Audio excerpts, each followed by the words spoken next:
Hey guys, Tamago here. Let me tell you the story about the time I kinda got mugged. So this happened a couple of years ago. I was 16 and it was during Easter break. My friend Adam hits me up and he's like, hey man, wanna go to the market tomorrow? And I was just confused. I was thinking, of all the places we could hang out, you wanna go to the market? And do what exactly? Buy trinkets? Trinket, a small ornament or item of jewelry that is of little value. You're essentially buying clutter. So I respond, I say, the market? To do what? And he says, I don't know, just to walk around. Okay, so it's set. We're going to the market, and another friend of mine, David, is coming along too. I think Adam sent like some sort of open invite to everyone to see who else wanted to come, and David was the only person who was like, oh yes, the market. What a fun time that'll be. The three of us agreed to meet up at this central spot and then take a bus there together. What I didn't know at the time was that I actually lived really close to the market we were going to, but because I had just moved in, I didn't know the area too well, and I also didn't bother to do any research, so my bad. Had I known how close I was to the place, I might have decided to just meet them straight there, which would have saved me from the absolute mess of a situation that was about to unfold. The next day rolls around, I get off the bus and start walking towards the place we said we'd meet up. As I'm making my way there, I notice a guy standing a little bit ahead just outside of a coffee shop, and it looks like he's trying to get people's attention, but they're just ignoring him and walking past. So I'm thinking, okay, there are two main reasons why this could be happening. Either one, the guy is handing out leaflets or trying to get people to sign up for something, or two, he's asking for money. Now from what I saw, the guy didn't have anything in his hand, so I assumed that it was the second one. He was asking people for spare change or something, and I considered changing my path so that instead of walking straight past him to the place where I needed to meet Adam and David, I would curve around him so that I wouldn't really be close enough for him to ask me anyway. But then I was like, you know what, it doesn't matter. I'll just keep walking in the direction I was going. I mean, it's not like I had much money to give anyway. All I had was a £5 note, which I was going to use to buy items of jewelry that are of little value. Plus, there were so many other people walking past acting like he didn't exist that he probably might not even ask me, and even if he does, I won't just ignore him, I'll reject him properly. Like a gentleman. So I know what's up at this point. I might have slightly overthought it, but I have the game plan in check. I keep going, and as I walk past him, he says, hey, excuse me, mate. So I stop, turn around, and I'm like, hey, what's up? He looks at me and he says, alright, mate, hear me out. So I only just got out of prison.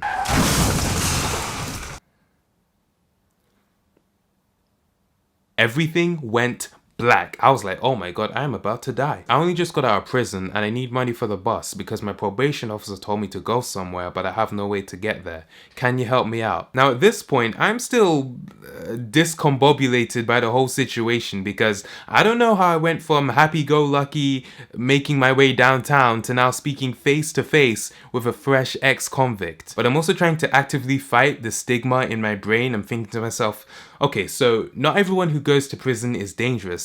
Hell, not everyone who goes to prison is even guilty of the thing they were accused of. Plus, they let him out, so he can't be that bad, right? Also, I kind of appreciated how straight up he was about it. I mean, he didn't have to tell me that he had just gotten out of prison. In fact, he'd probably have more luck with the other people walking past if he just left that detail out. Was he telling that to everyone? Hey, spare change? Just got out of prison. Just got out of prison here. Spare change? It's not exactly the most promising opening line. Plus, his story seemed to check out. I mean, he wasn't even asking for much. He just needed money for the bus. So what's that, £1.50? I might be able to help. Bear in mind, at this point, I still don't actually know how much I have on me, apart from the £5 note, which I was going to use at the market. So with my heart still racing at this point, because I'm still kind of spooked by the whole just got out of prison thing, I look at him and I say, I'll see what I have. And the guy just like nods at me. I reach into my bag, bring out my wallet, unzip the coin pouch, and I find a £1 coin. I didn't know I had that in there, so when I found it, I was like, oh, I can help this guy out after all, nice. I pull out the £1 coin, give it to the guy with a smile on my face, and I'm like, here you go, man. And he just looks at it like... And then I look at him like, hey, this is the part where you say, thank you. And then I say, no problem. And then I leave. But he just continues looking like... Now, I assumed he would be grateful, appreciative, thankful. Thesaurus.com, anything else? Responsive. Yeah, no, that doesn't really work. Actually, it kind of does. Now, I wasn't up on my high horse or anything, but the way I saw it, 2 minutes ago, this guy had £0. Now he has £1. That's literally 2/3 of the bus fare so that he could get to wherever he needed to go. He has just made 100% of £1 for 1% of effort. And the guy's looking at me like I had just placed a singular cornflake in his palm. But what he said next is what really got the ball rolling. He said, after giving my £1 coin the stink eye, he said, but what about that £5 note right there?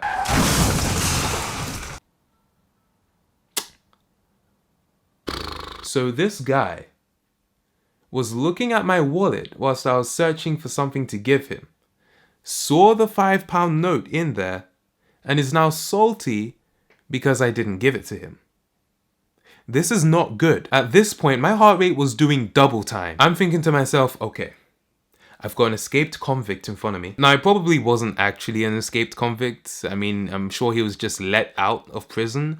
But at that time, my mind had gone from this to just rainbows. I was not thinking straight at all. So I'm thinking to myself, okay, I've got an escaped convict in front of me who is currently unsatisfied with the service I've provided. This guy's gonna rate me like 1 star on Google reviews. I'm gonna die. Now at this point, I was scared as hell. But I was also a dumbass. I reach into my wallet, pull out the £5 note, and I'm like, but I need this.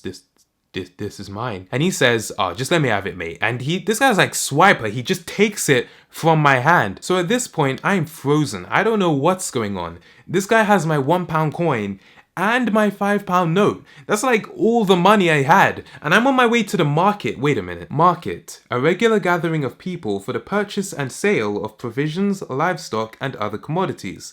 I needed that money so I could purchase myself some provisions, livestock, and other commodities. So I'm thinking to myself, wait a minute. Have I just been mugged? Like, he took that money without my permission. That's a mugging. Now, it turns out this guy was an even bigger dumbass than I was because he didn't take the money and then just put it away. No, like he held it out as though he was trying to get my permission to steal my money. Probably didn't want to go back to jail. So I just took the £5 note right back. Hey, that's mine. I kind of need that. And he looked pretty upset about that. And I don't know what came over me, like where this sudden surge of confidence came from, but I decided that I didn't like his attitude to when I gave him the £1 coin in the first place. So I took that back too. Yeah, I don't think I want to help you out anymore. And then I put all my stuff, the £5 note, the £1 coin, my wallet, all of it back in my bag. And man, remember I said he looked pretty upset about me taking back the £5 note?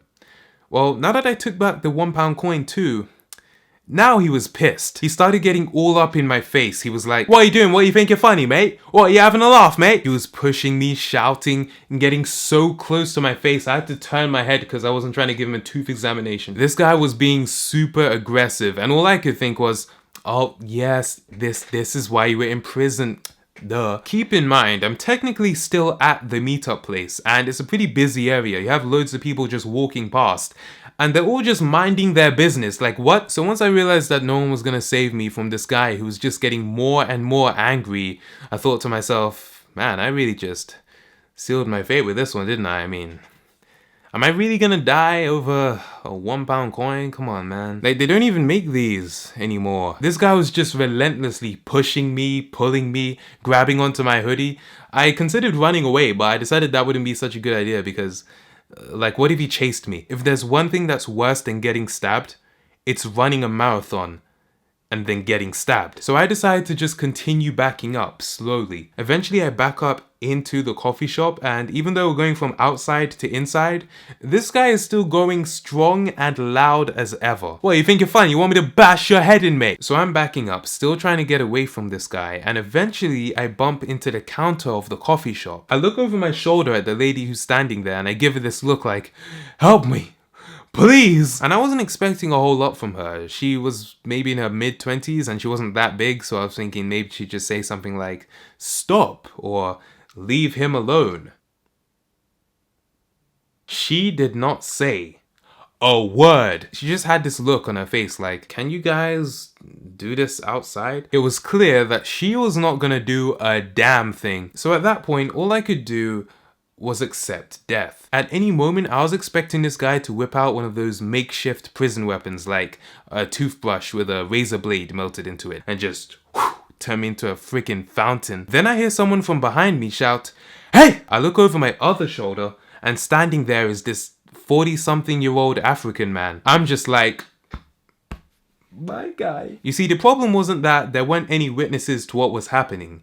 It was that the witnesses weren't doing anything. So when I see this man standing behind me, giving the ex-prisoner the death stare, I felt like a guardian angel had been descended upon the earth to save me. The man gets in between me and the ex-prisoner and he just starts going off on him. "What are you doing? Leave the boy alone. Get out of here, man." This man was really asserting his dominance over the ex-prisoner. Like, he was not having it. And the ex-prisoner was still trying to act all tough, but you could tell that this guy was shook. Like, he was backing away super quickly whilst keeping up the tough guy act. "Oh, wait, what? You what, mate? You want some? You want some?" Meanwhile, he's really just trying to find the exit. When the guy finally did step foot out of the coffee shop, he poked his head back in, pointed straight at me, and he was like, "I'm gonna kill you, mate. I'm gonna kill you." And then he ran off. There was this old couple sitting just outside the coffee shop. They saw this and then looked at me like, my God, what did this rapscallion do to upset such a fine young gentleman? So at last it was all over.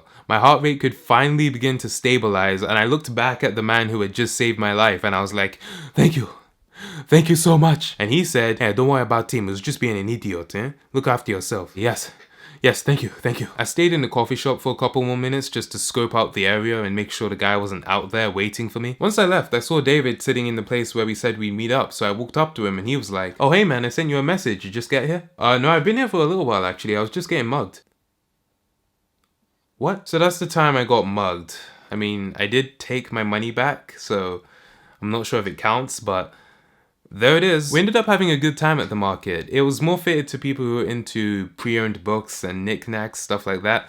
But they did have some pretty good food there, so I bought some with my £5 note. Moral of the story is, don't give money to anybody. Okay, that's not a very good moral, is it? I guess there is no real moral then, but I just be careful out there. You never know who you're gonna bump into.